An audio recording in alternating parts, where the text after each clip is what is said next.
फिर लेखक से पूछता है, बताइए ना सर, क्या अभिशाप मिला था यक्षिणी को? लेखक जगदीश के सवाल का जवाब देते हुए कहता है, वो जानने के लिए तुम्हें मेरी किताब के दूसरे भाग के आने का इंतजार करना पड़ेगा, समझे? अच्छी मार्केटिंग स्ट्रैटेजी है सर, किताब बेचने की।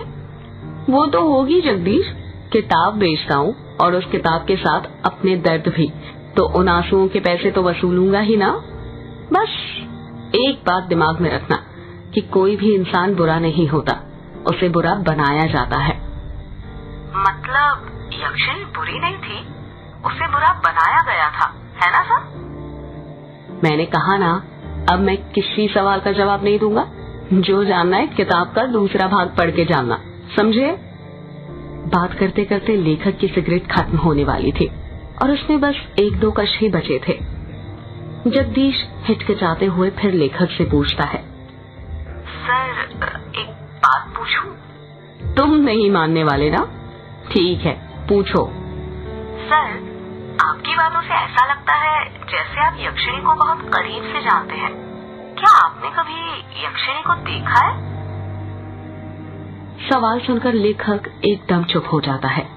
उसके चेहरे के एक्सप्रेशंस देखकर ऐसा लग रहा था जैसे वो किसी सोच में डूब गया हो और उसको कुछ ऐसा याद आ गया हो जो वो जगदीश को नहीं बताना चाहता था। जगदीश लेखक पर दबाव बनाते हुए पूछता है, क्या हुआ सर? आप चुप क्यों हो गए? बताइए ना, आपने कभी यक्षिणी को देखा है? क्या कभी आपका यक्षिणी से सामना हुआ है? लेखक सिगरेट का कश लेकर धीरे से कहता है, मेरा यक्षिणी से सामना नहीं, बल्कि मैंने तो खुद यक्षिणी के साथ। लेखक ने इतना ही कहा था कि तभी फोन कट हो जाता है। लेखक अपना मोबाइल देखते हुए कहता है, अरे ये क्या, फोन कैसे कट गया? लगता है नेटवर्क चले गया। ये गांव में यही प्रॉब्लम रहती है यार, पता ही नहीं चलता कब नेटवर्क आता है और कब चले जाता है। इतना कहकर लेखक उसकी कुर्सी के बगल में रखी बैसाखी के सहारे खड़ा हो जाता है। वो लेखक लंगड़ा था, उसका एक पैर जो था वो सही से काम नहीं करता था, जिसके कारण वो लंगड़ा लंगड़ा कर चलता था। उस लेखक ने बैसाखी के सहारे अभी 1-2 कदम ही आगे बढ़ाए थे कि तभी कमरे की लाइट अपने आप बंद चालू होने लग जाती है। लेखक कमरे के अंदर लगे बल्ब को देखते हुए कहता है, अरे अब ये लाइट को क्या हो गया अचानक? देखते ही देखते लाइट पूरी तरह बंद हो जाती है और कमरे के अंदर चारों तरफ अंधेरा छा जाता है। इतना अंधेरा कि लेखक को उसके हाथ पैर भी नहीं दिखाई दे रहे थे। ये क्या हो रहा है आज? कहीं वो आ तो नहीं गई? नहीं, ऐसा नहीं हो सकता, वो नहीं आ सकती। लेखक ने खुद से इतना ही कहा था कि तभी कमरे का दरवाजा जो बंद हुआ था वो अपने आप खुल जाता है। दरवाजे के बाहर से हल्की सी सफेद रोशनी आ रही थी। लेखक जल्दी जल्दी बैसाखी के सहारे दरवाजे के पास जाने लग जाता है। तभी कोई उसका पैर पकड़ लेता है और वो धड़ाम से नीचे गिर जाता है। मेरा पैर! लेखक धीरे धीरे अपने पैर की तरफ देखने लग जाता है, पर अंधेरा इतना ज्यादा था कि उसे कुछ दिखाई नहीं दे रहा था। लेखक जैसे ही अपना हाथ अपने पैर पर रखता है, उसको महसूस होता है कि उसका हाथ किसी दूसरे के हाथ के ऊपर रखा हुआ था। लेखक डर जाता है और झट से अपना हाथ अपने पैर से हटा लेता है। तभी उसे एहसास होता है कि अब किसी ने उसका पैर नहीं पकड़ा हुआ था। लेखक जितनी फुर्ती के साथ रेंगते रेंगते दरवाजे के पास जा सकता था, उतनी फुर्ती से जाने लग जाता है। लेखक दरवाजे के पास पहुंचा ही था कि तभी वो दरवाजा अपने आप बंद हो जाता है।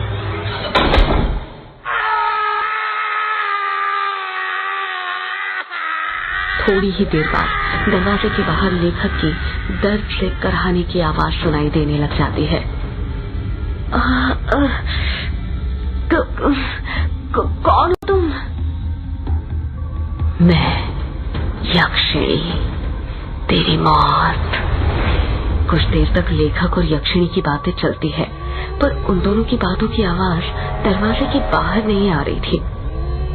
कुछ देर बाद लेखक की एक जोर से चीख सुनाई देती है।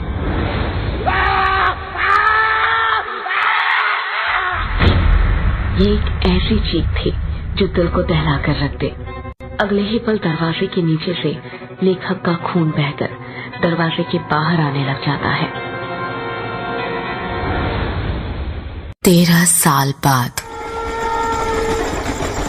ट्रेन जो कि तेज रफ्तार के साथ पटरी पर भागी जा रही थी, ठीक उस तरह जिस तरह हमारी जिंदगी भागती है। फर्क इतना है, ट्रेन स्टेशन आने पर रुकती है, पर हमारी जिंदगी कभी नहीं रुकती जब तक हमारी सांसें न रुक जाए। युग, जिसकी उम्र 26 साल, गोरा रंग, चेक शर्ट, ब्लैक पैंट पहनकर विंडो सीट पर बैठा हुआ था और अपने कानों में हेडफोन डालकर पॉकेट एफएम पर भूतिया कहानी मेघ एक श्राप सुन रहा था। कहानी सुनते हुए ही युग विंडो के बाहर दिख रहे मेघालय के गारो पहाड़ की हसीन वादियों का मजा ले रहा था। वही गारो पहाड़ जिसका नामकरण तिब्बती तथा बर्मी जनजाति गारो पर हुआ था। गारो पहाड़ नीच चट्टान का बना हुआ था। पहाड़ों को चारों तरफ से सफेद बादलों ने घेर लिया था, जिन्हें देखकर ऐसा लग रहा था कि पहाड़ों ने बादलों की सफेद चादर ओढ़कर रखी हुई हो। उन्हीं बादलों को देखते हुए युग की आंख लग जाती है। अभी थोड़ी देर पहले युग की आंख लगी ही थी कि तभी उसे एक एहसास होता है कि कोई उसका हाथ छू रहा था। कोई बार बार युग का हाथ पकड़कर हिला रहा था। बौखलाहट के साथ उठ जाता है और जब अपनी आंखें खोलता है तो देखता है कि उसके चेहरे के जस्ट सामने एक बुढ़े का चेहरा था, जो बड़ी बड़ी आंखें करके उसे घूर रहा था। उस बूढ़े ने सफेद मटमैली सी धोती पहनी हुई थी। उसके हाथ पैर कपकपा रहे थे। युग सोचने लग जाता है कि पहले तो ये बूढ़ा मेरे सामने नहीं बैठा था, ये पूरी सीटें खाली थी, अचानक कहां से आ गया। अगले ही पल युग खुद ही के इस सवाल का जवाब ढूंढ लेता है और मन ही मन सोचता है, लगता है जब मेरी आंख लग गई थी तभी आकर बैठ गया था। युग गुस्सा करते हुए कहता है कि क्या हरकत है बाबा। वो बूढ़ा खांसते हुए कहता है, माफ करना बेटुआ, पर क्या करूं, तुमसे कुछ काम था इसलिए तुम्हें उठाना पड़ा। युग हैरानी के साथ कहता है, क्या कहा? काम था? आपको मुझसे क्या काम था? वो बेटा, मुझे जानना था कि वक्त क्या हुआ है। ये बात सुनकर युग का दिमाग घूमने लग जाता है और वो गुस्से के साथ अपनी घड़ी में देखते हुए कहता है, 11 बजने वाले हैं। अच्छा, मतलब 1 घंटे बाद मेरा स्टेशन आ जाएगा। युग कुछ जवाब नहीं देता और उस बूढ़े को घूरने लग जाता है। वैसे बेटुआ, तुम कहाँ पर जा रहे हो? युग उस बूढ़े के सवाल का जवाब देते हुए कहता है, वो मेहंदी पथार जा रहा हूँ। मतलब तुम भी मेहंदी पथार जा रहे हो? युग उस बूढ़े के सामने उंगली करते हुए कहता है, मतलब आप भी? हाँ बेटुआ, चलो अब सफर आसान हो जाएगा। जब कोई बात करने वाला मिल जाता है ना, तो सफर जल्दी कट जाता है। तुम मेहंदी पथार में कहाँ पर जा रहे हो? मेहंदी पथार से 5 किलोमीटर दूर है बंगला मुड़ा गांव, वहीं पर जा रहा हूँ। बंगला मुड़ा में तुम्हारे रिश्तेदार रहते हैं क्या? नहीं, बंगला मुड़ा गांव में तो नहीं, पर रोंग कामुचा गांव में रहते हैं। अरे ये क्या बात हुई बेटा, जब तुम्हारे रिश्तेदार रोंग कामुचा गांव में रहते हैं तो फिर तुम बंगला मुड़ा गांव क्यों जा रहे हो? इस सवाल को सुनकर युग खामोश हो जाता है। ऐसा लग रहा था जैसे उस बूढ़े ने युग की दुखती नब्ज पर हाथ रख दिया था, कुछ ऐसा पूछ लिया हो जिसका जवाब वो शायद अपने आप को भी नहीं देना चाहता था। बूढ़ा अपनी बात को आगे जारी रखते हुए कहता है, चलो नहीं बताना है तो मत बताओ, बंगला मुड़ा में कहाँ पर रुकने वाले हो बेटा? बंगला मुड़ा गांव के बाहर जो ग्रेवयार्ड कोठी पड़ती है ना, उसी में रुकने वाला हूँ। वो बूढ़ा हैरानी के साथ कहता है। वो अंग्रेजों के जमाने की कोठी जिसे कब्रिस्तान पर बनाया गया था? हाँ, वही ग्रेवयार्ड कोठी। पर वो तो पिछले 13 साल से बंद है ना? हाँ बंद है, पर अब नहीं रहेगी। मैं आज रात ही उस कोठी को खोल दूंगा। नहीं बेटुआ, ऐसा मत करना। तुम्हें उस ग्रेवयार्ड कोठी के बारे में नहीं पता क्या? क्या नहीं पता? आप साफ साफ कहेंगे, क्या कहना चाहते हैं? अगर तुम बचपन में उस गांव में रहे हो तो ये तो पता ही होगा कि यक्षिणी किश्नोई नदी के पास भटका करती थी। युग उस बूढ़े की बात का कुछ जवाब नहीं देता है। वो गौर से उसकी बातों को सुन रहा था। वो बूढ़ा अपनी बात को आगे जारी रखते हुए कहता है, तुम्हें पता है उस यक्षिणी के एक नहीं 2 ठिकाने थे। पहला किश्नोई नदी और दूसरा ग्रेवयार्ड कोठी। युग हैरानी के साथ कहता है, क्या कहा? ग्रेवयार्ड कोठी? हाँ, ग्रेवयार्ड कोठी। गांव के लोगों ने कई बार यक्षिणी को ग्रेवयार्ड कोठी के पास भी भटकते देखा था। यक्षिणी हर पूर्णिमा और अमावस्या की रात मर्दों के साथ संभोग करके उनके दिल का खून चूसकर उन्हें मार दिया करती थी। इसका मतलब पापा ने बचपन में जो कहानी मुझे सुनाई थी वो कोई कहानी नहीं बल्कि हकीकत थी। बेटुआ, किस कहानी की बात कर रहे हो तुम? बूढ़े की बात सुनकर युग अपने अतीत की यादों में खो। उसको याद आता है वो पल जब वो 10 साल का था और अपने पिता से बातें कर रहा था।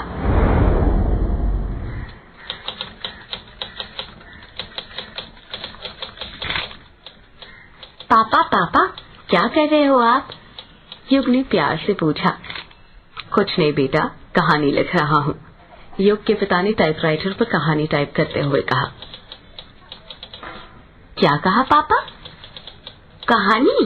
कौन सी कहानी लिख रहे हैं आप? यक्षिणी की कहानी बेटा। पापा, मुझे भी यक्षिणी की कहानी सुनाइए ना। नहीं बेटा, तुम अभी बहुत छोटे हो, तुम डर जाओगे। जब बड़े हो जाओगे तब सुनना, ठीक है? युग उदास हो जाता है और मुंह बनाते हुए कहता है, प्लीज पापा सुनाइए ना, मैं नहीं डरूंगा, प्रॉमिस। और आप ही कहते हैं ना कि अब तो मैं बड़ा हो गया हूँ और बच्चे डरते नहीं हैं बल्कि डराते हैं। तो प्लीज पापा मुझे यक्षिणी की कहानी सुनाइए ना। युग जिद करने लग जाता है और युग की जिद के आगे उसके पापा हार मान जाते हैं और उसे यक्षिणी की कहानी सुनाने लग जाते हैं। कहते हैं ये जो अपनी किश्नोई नदी है ना, बहुत सालों से वहां पर यक्षिणी डायन रहा करती थी। युग हैरानी के साथ कहता है, ये बंगला मुड़ा और रोंकामुचा गांव के बीच में जो नदी पड़ती है वहीं पर पापा? हाँ बेटा, वहीं पर। ये जो यक्षिणी होती है ना, ये जंगलों में या पानी वाली जगहों के पास पाई जाती है। हर पूर्णिमा और अमावस्या के दिन आने जाने वाले मुसाफिरों को जो रात में नदी पार किया करते थे, उन्हें ये लुभाती थी और अपने रूप जाल में फंसाकर अपना शिकार बनाया करती थी। कहते हैं यक्षिणी को कमल और चमेली के फूल बहुत पसंद होते हैं। वो हमेशा उसे अपने पास रखा करती थी। जिन पुरुषों को यक्षिणी अपना शिकार बनाती थी, उन्हें वो सबसे पहले कुछ खाने को दिया करती थी। खाने का? पर क्यों पापा? वो इसलिए बेटा, क्योंकि वो उस खाने में ऐसा मंत्र फूंकती थी कि जो भी पुरुष उसे खाता था वो उसके वश में हो जाता था। ऐसे ही एक बार यक्षिणी ने एक पुरुष को अपना शिकार बना लिया और उसे अपने वश में करने के बाद उसके साथ संभोग करने लग। युग बीच में ही बोल पड़ता है, ये संभोग क्या होता है पापा? युग का सवाल सुनकर युग के पिता चुप हो जाते हैं और वो बात को घुमाते हुए कहते हैं, ये आपके मतलब की चीज नहीं है बेटा। आप अभी छोटे हो ना, जब आप बड़े हो जाओगे तब हम इसका मतलब आपको बताएंगे। अभी आप कहानी पर ध्यान दो। ठीक है पापा, फिर आगे क्या हुआ? संभोग करने के बाद यक्षिणी अपने असली रूप में आ जाती थी। यक्षिणी का असली रूप बेहद डरावना होता है, इतना डरावना कि जिसे देखकर किसी के भी दिल की धड़कनें थम जाए। अपने असली रूप में आने के बाद यक्षिणी अपने शिकार के दिल का खून चूस लेती थी। पर वो ऐसा क्यों करती थी पापा? क्या वो बुरी औरत थी? नहीं बेटा, यक्षिणी बुरी औरत नहीं थी, बल्कि वो तो बहुत अच्छी औरत थी, दूसरे लोक से आई हुई एक अप्सरा की तरह। तो फिर पापा वो आदमियों के साथ वो क्या बोला था आपने? हाँ याद आया, संभोग करके क्यों मार देती थी? युग के पिता कुछ याद करते हुए कहते हैं, अभिशाप के कारण बेटा। कैसा अभिशाप पापा? बेटा वो अभिशाप ये था कि युग के पिता ने इतना कहा ही था कि बाहर के कमरे से युग की माँ की आवाज सुनाई देती है, युग बेटा, ओ युग बेटा, चलो आओ, खाना खा लो, खाना बन गया है। युग अपनी माँ को मना करते हुए कहता है, नहीं माँ, मुझे अभी खाना नहीं खाना है, मैं पापा से कहानी सुन रहा हूँ। क्या कहा? कहानी सुन रहे हो? तुम्हारे पापा को कहानी लिखने और सुनाने के सिवा और कुछ आता भी है? जब देखो दिन भर कहानी लिखते रहते हैं, खुद तो बिगड़े हुए हैं ही, तुम्हें भी बिगाड़ने पर तुले हुए हैं। चलो जल्दी आओ खाना खाने, मैंने खाने की थाली बना ली है तुम्हारे लिए। नहीं माँ, मैं नहीं आ रहा, कहानी खत्म होने के बाद ही आऊंगा। क्या कहा? नहीं आ रहे? लगता है मुझे ही आना पड़ेगा, रुको अभी बेलन लेकर आती हूँ, तभी तुम मानोगे। पायल की बजने की आवाज सुनाई देने लग जाती है। ऐसा लग रहा था जैसे युग की माँ युग के कमरे की तरफ आ रही हो। कुछ ही देर में युग की माँ हाथों में बेलन लेकर उस कमरे में आ जाती है। युग को उसकी माँ का चेहरा दिखाई नहीं दे रहा था, क्योंकि उसकी बचपन की यादों में उसकी माँ का चेहरा मिट चुका था। उसे नहीं पता था कि उसकी माँ कैसी दिखती थी। उसको उसकी माँ की बातें तो सारी याद थी, पर उनका चेहरा नहीं। युग की माँ उसका कान पकड़ते हुए कहती है, तो क्या कह रहे थे बेटा तुम? कि तुम्हें खाना नहीं खाना? जरा एक और बार बोलना। युग चीखते हुए कहता है, अरे माँ कान छोड़िए, दर्द हो रहा है माँ, कान छोड़िए, कान तो छोड़िए, अब माँ दर्द हो रहा है माँ। मामा कहते हुए ही युग अपने अतीत की यादों में से बाहर आ जाता है। जब युग अपनी आंखें खोलता है तो देखता है कि उस बूढ़े ने उसका हाथ पकड़ा हुआ था और उसे हिला हिला कर पूछ रहा था, अरे ओ बेटुआ, कहाँ खो गए? ठीक तो हो तुम? और ये माँ माँ क्यों बोल रहे हो? अरे बेटुआ। युग बूढ़े की बात का जवाब देते हुए कहता है, कुछ नहीं बाबा, ठीक हूँ मैं तो डर ही गया था। युग बूढ़े की आंखों में देखते हुए कहता है, बाबा एक बात पूछनी थी आपसे, क्या वो यक्षिणी अभी भी मर्दों को अपना शिकार बनाया करती है?